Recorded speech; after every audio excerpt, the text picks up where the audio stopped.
ang Japanese destroyer na bagay sa Pilipinas, ang Kongo-class guided missile destroyers. Ito nga po mga idol ay isa sa pinakamalakas at tinitingalang destroyer sa buong mundo. Yan ang pag-uusapan natin, pero bago yan, kung bago ka lang sa aking channel ay huwag mong kalimutang mag-like, subscribe at i-hit mo na rin ang notification bell button para lagi kang updated sa mga bagong videos natin.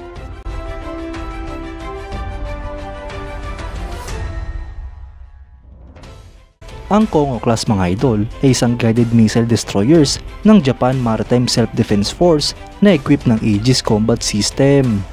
Ito nga po ay isa sa mga kakaunting barko sa labas ng Estados Unidos na merong ganitong capability.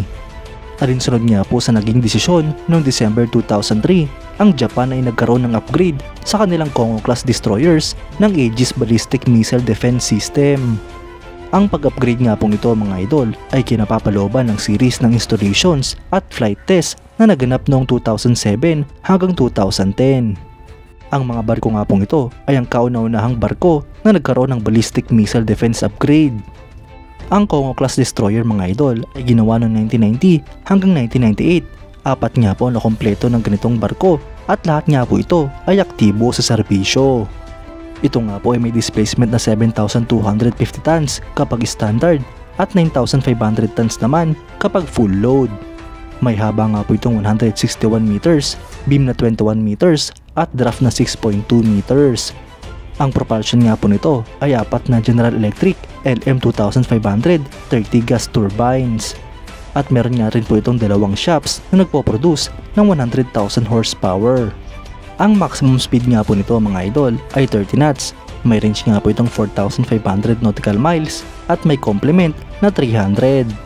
Para naman nga po sa sensors and processing systems ay meron nga po itong NA, SPY, 1D, PESA, radar, OPS-28C or D, surface search radar, OPS-20 navigation radar, tatlong AN/SPG-62 fire control radar, OQS-102 bow-mounted sonar at OQR-2 towed array sonar.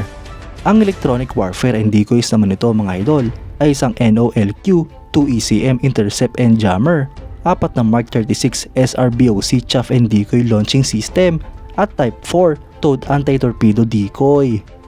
Para naman nga po sa armament mga idol ay meron nga po itong isang 127mm 54 caliber Automilara compact gun, 8 RGM-84 Harpoon anti-ship missiles sa quad canisters, 2 20mm Phalanx CIWS, 2 HOS-302 triple torpedo tubes na gumagamit ng Mark 46 torpedo at Type 73 torpedoes. Meron nga din po itong 90-cell Mk-41 vertical launching system para sa surface-to-air missile, anti-ballistic missile, anti-submarine rocket at surface-to-air missile. Ang aircraft carried nga po nito mga idol ay isang SH-60 JK helicopter, habang aviation facilities naman ay isang helicopter deck.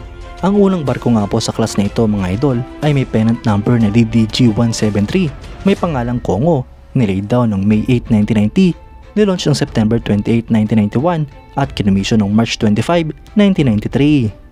Ang ikalawang barko naman ay may pennant number na DDG-174, may pangalang Kirishima, nilaid down noong April 7, 1992, nilaunch noong August 19, 1993 at kinumisyon noong March 16, 1995. Ang ikatlong barko ay may pennant number na DDG-175, may pangalang Miyoko, nilaid down noong April 8, 1993, nilaunch noong October 5, 1994 at kinumisyon noong March 14, 1996. Ang ikaapat at panghuling barko ay may pennant number na DDG-176, may pangalang Chokai, nilaid down noong May 29, 1995, nilaunch noong August 27, 1996 at kinumisyon noong March 20, 1998. Mga idol, hindi nga po natin maitatanggi na isa ang Kongo-class guided missile destroyer sa pinakamalalakas na destroyers sa buong mundo. Kaya't marami nga po ang mga bansang humahanga dito, kabilang na ang Pilipinas. Kung bibigyan nga po sana ng pagkakataon at ng pondo para sa kauna-unahang destroyers ng Pilipinas, ay ito nga po ang pinakaswak sa ating bansa. Bukod nga po sa kaalyadong bansa ng Pilipinas ang Japan, ay handa nga po itong tulungan ang Pilipinas sa ating modernization program. Kapag nagkaroon na nga po ng destroyers ang Pilipinas mga idol, ay siguradong mas lalakas pa ang puwersa ng ating bansa. Kakayanin na nga po natin makipagsabayan sa mga malalakas na bansa sa buong mundo. Mas mabuboost nga po nito ang capabilities ng Philippine Navy at masisiguradong protektado ang ating mga teritoryo. Kayo mga idol, anong masasabi nyo? Comment down below for your thoughts and opinions. At yan nga lang po ang pag-uusapan natin ngayon mga idol. Maraming salamat sa panonood.